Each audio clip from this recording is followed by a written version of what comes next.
Hello, I'm Ashley Bell, CEO of Ready Life, and I'm excited to be here with my dear friend, Dr. Bernice King. Today, we're going to talk a little bit about what is Ready Life and get into a little bit about our why creating this company at this moment in time was important. First, when we look at Ready Life as a program for home ownership, we got to dig a little deeper to help you understand how this works. Ready Life is a financial services platform by which you use for your everyday needs, including paying your rent on time. And by paying your rent on time, that substitutes for your credit score and income verification, which allows us to give you a pathway to home ownership without a credit score. But this issue of home ownership is deeper than just X's and O's and numbers. We want to talk about why it's important. And I think Dr. King, your legacy, your family's legacy, really has a history of leaning into the value of having a respectable place to live, having the opportunity to own a home, or even just the opportunity to have decent housing. Mm-hmm. So why don't we lean into that a little bit? Tell me about your journey and a little bit about your family's legacy in this space. Yeah, I mean, obviously I come from a family that's been addressing economic issues of injustice Right. and racial injustice for generations, starting with my great-grandfather. That's right. For me, this is an important issue. One, because I became an early homeowner. Right. At the age of 28. Wow. In defiance a little bit of my mom. I decided I'm going to do this thing. I'm not getting anybody's permission. I'm not waiting on that dream. But let's talk about that a little bit. What you were 28 years old. What was some of the pushback? Because some of that pushback may still be around for women that are thinking about home ownership in their 20s. Talk about that a little bit. What was the stigma there?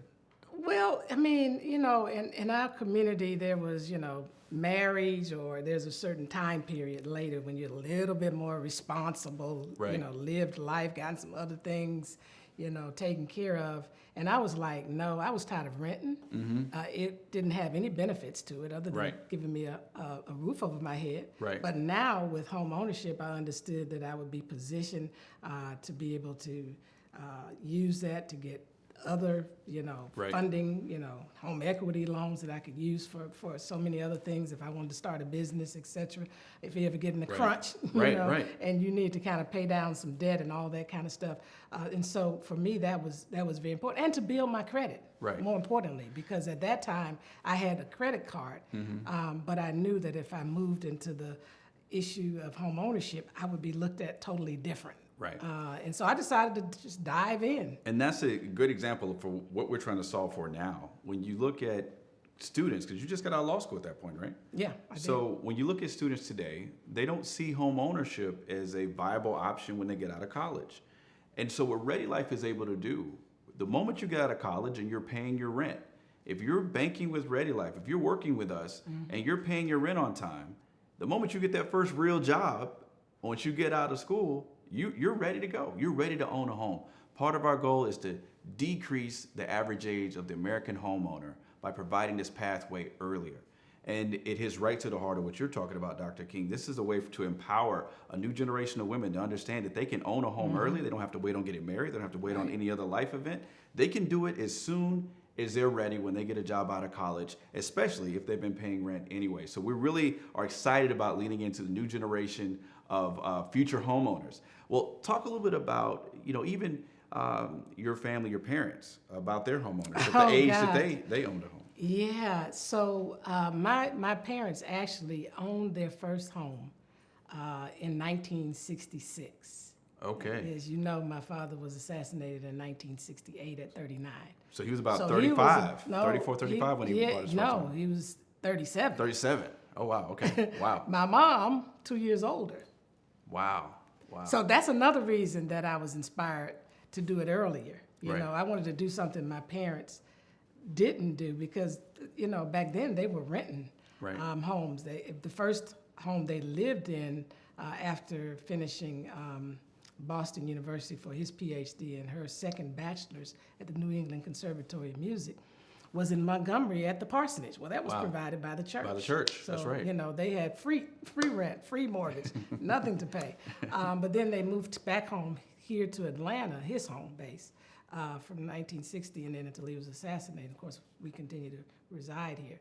But even in that time, he talked about the importance of the connection between housing and poverty, Yeah. and really leaned into the obligation we have as a country that has so many riches to be able to address these issues. Oh, yeah. How has that affected you, and what are some of the highlights of his journey along the way with those issues? Well, they spent, well, I would say we, really. My father spent some time in Chicago in latter part of 65, 66. They rented an apartment there in the summer of 66. And it was the slums, as they called it back then. And it was, all blacks, and horrible, deplorable conditions that people lived in. There was no place for kids to play. It was all, cement. He noticed, and my mother noticed, that it altered our behavior. And if it's altering our behavior, and we came from a different kind of home, then we know that these conditions affect all kids. kids. Yeah, all kids.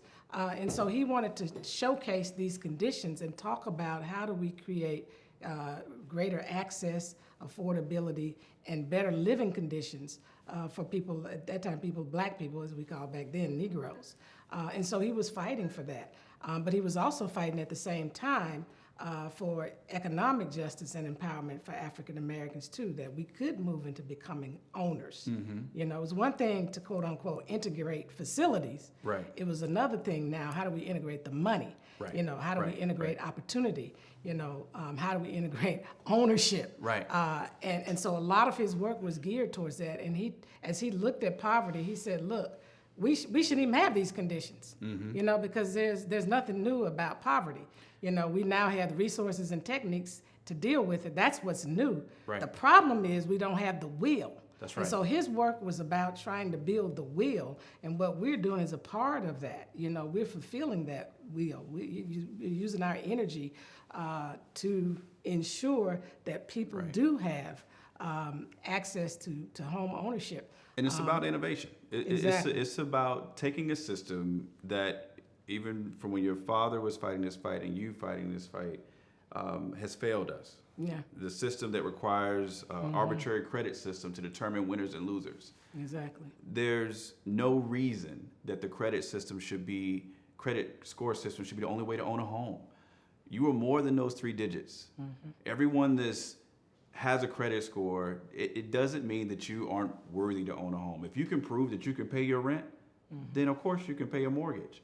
Why should you be penalized for maybe missing a credit card bill a year ago, or having a health care bill that you may have missed and it knocks you out of contention for owning a home and having a roof over your head and creating generational wealth? We get rid of all that. We're starting something new. The old system got us what we got. If we want something new, we have to create something new. And that's what Ready Life is, a new path, a new way forward for home ownership. Thanks, Bernice. Thank you. All right.